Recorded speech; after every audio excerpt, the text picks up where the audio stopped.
राधे राधे दोस्तों। आज हम आपको सुनाएंगे भगवान से रिश्ते की एक अनोखी कहानी। अगर आप हमारे चैनल पर नए हैं तो प्लीज़ हमारे चैनल को लाइक करें, सब्सक्राइब करें और शेयर करें। एक लड़की थी जो कृष्णा जी की बहुत ही परम भक्त थी। बचपन से ही उसने कृष्ण भगवान में बहुत ही उसकी जो निष्ठा थी, बहुत ही पूजा पाठ करती थी और भगवान के नाम का जाप करती थी और कृष्ण भगवान की भक्ति करती थी। वह भगवान में बहुत ही अटूट उसका विश्वास था और भगवान की भक्ति करते करते वह लड़की बड़ी हो गई। भगवान की कृपा से उसको योग्य वर उसके पिता ने ढूंढा तो संयोग से उसका विवाह भी श्री धाम वृंदावन में एक अच्छे से घर में हो गया। विवाह होकर जब वह लड़की पहली बार वृंदावन गई तो वह बहुत खुश थी कि उसके इष्ट देव के धाम में ही उसका विवाह हुआ है। परंतु नई दुल्हन होने के कारण अभी वह कहीं आ जा नहीं सकती थी और कुछ दिनों बाद वह अपने मायके चली गई। और जब वह मायके में कुछ दिन रही तो उसका पति जब उसे लेने के लिए उसके मायके आया तो वह उसके परिवार वालों ने अपनी बेटी को उसके पति के साथ विदा कर दिया। पति के साथ वह लड़की फिर वृंदावन पहुंच गई। चलते चलते उन दोनों पति पत्नी को शाम हो गई। पति वृंदावन में यमुना के किनारे पहुंचकर कहने लगा कि देखो प्रिय, शाम हो गई है, मैं यमुना जी में स्नान करके अभी आता हूँ। तुम इस पेड़ के नीचे बैठ जाओ और सामान की देखभाल करना। मैं थोड़े ही समय में स्नान करके आ जाऊँगा। मैं यहीं सामने हूँ। अगर तुम्हें कोई परेशानी हो तो मुझे आवाज़ दे देना। इतना कहकर उसका पति वहाँ से चला गया और वह लड़की बैठकर अब एक हाथ लंबा घूंघट निकाल कर बैठी हुई थी, क्योंकि उसके मन में जो डर था कि कोई गांव या ससुराल का कोई भी व्यक्ति उसे वहाँ बैठकर यह ना देखने लगे कि बहू घूंघट खोले हुए बैठी है। वह लंबा सा घूंघट काट कर बैठी हुई मन ही मन में सोचने लगी कि देखो ठाकुर जी की कितनी कृपा मुझ पर हुई है। उनको मैंने बचपन से ही भजती रही हूँ और उनकी कृपा से मेरा विवाह भी जो श्री धाम वृंदावन में हो गया है। मैं इतने वर्षों से ठाकुर जी को मानती आ रही हूँ, परंतु अब तक उनसे कोई भी मेरा रिश्ता नहीं बना है, यानी कि मैं उनसे अपना कोई रिश्ता नहीं जोड़ पाई हूँ। फिर वह सोचने लगी कि ठाकुर जी की उम्र क्या होगी। फिर सोचते सोचते ही वह मन में कहने लगी कि ठाकुर जी जरूर 15-16 साल के होंगे, कि मेरे पति तो 20 वर्ष के हैं, तो ठाकुर जी जरूर उनसे छोटे होंगे, इसलिए वह मेरे पति से छोटे होंगे और मेरे पति के छोटे भाई की तरह होंगे। और मेरे पति के छोटे भाई की तरह होंगे तो मेरे देवर की तरह होंगे। आज वह बैठी बैठी ठाकुर जी से जो उसने देवर का रिश्ता जोड़ ही लिया। अब तो ठाकुर जी से नया संबंध जोड़कर वह लड़की बहुत ही मन प्रसन्न हो रही थी और ठाकुर जी से कहने लगी, देखो ठाकुर जी, आज से मैं तुम्हारी भाभी और तुम मेरे देवर हो गए हो। लेकिन बैठे बैठे अब वह समय भी आ गया जब तुम मुझे भाभी भाभी कहकर पुकारोगे।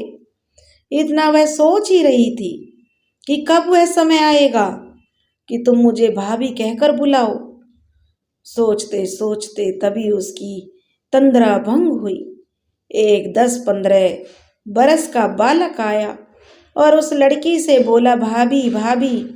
लड़की अचानक अपने भावों से बाहर आई और सोचने लगी, वृंदावन में तो मैं बिल्कुल नई हूँ, कोई मुझे नहीं जानता और मैं किसी को नहीं जानती, लेकिन ये भाभी कहकर मुझे कौन बुला रहा है।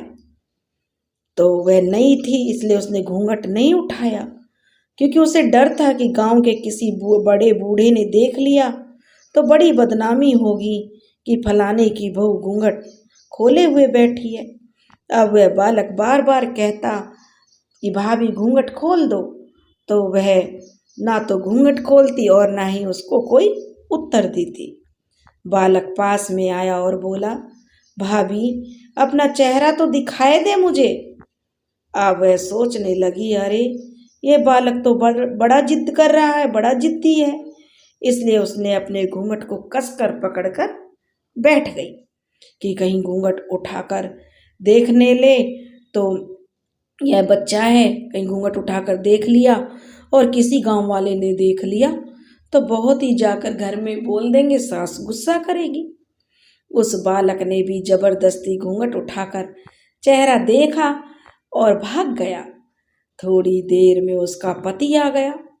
अब वह जो लड़की जो दुल्हन बनी हुई बैठी थी उसने सारी बात अपने पति से कही। पति ने कहा, तुमने मुझे आवाज़ क्यों नहीं लगाई? लड़की बोली, वह तो इतनी जल्दी में भाग गया था।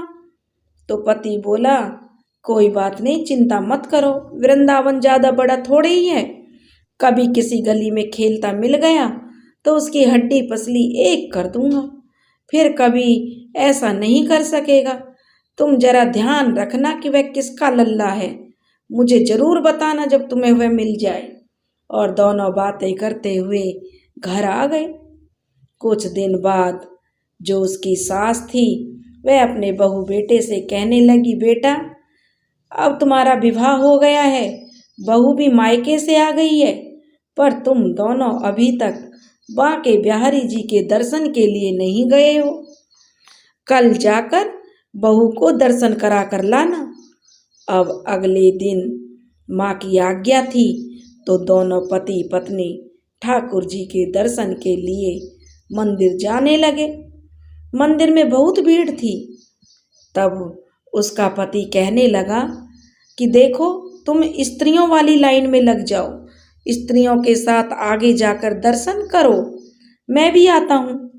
अब वह लड़की जब आगे गई पर घूंघट नहीं उठा रही थी, उसने अभी भी घूंघट कर रखा था।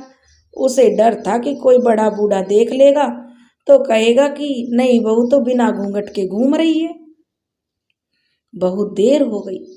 पीछे से अब उसका पति आकर बोला, अरे बावली, बिहारी जी के सामने काहे घूंघट नाय खोल रही है? घूंघट नाय खोलेगी तो दर्शन कैसे करेगी? अब उसने जब उसके पति ने कहा तो उसने अपना घूंघट हटा दिया और बांके जी की ओर देखा तो बांके जी की जो जगह वही बालक मुस्कुराता हुआ दिखाई दिया। तो एकदम से वह चिल्लाने लगी, सुनिए सुनिए, जल्दी आओ जल्दी आओ। तो उसका पति पीछे से भागा भागा आया और बोला, क्या हुआ, क्या बात है? तो लड़की बोली, उस दिन जो मुझे भाभी भाभी कहकर वह लल्ला मिल गया था ना, जो लल्ला बोल रहा था भाभी भाभी।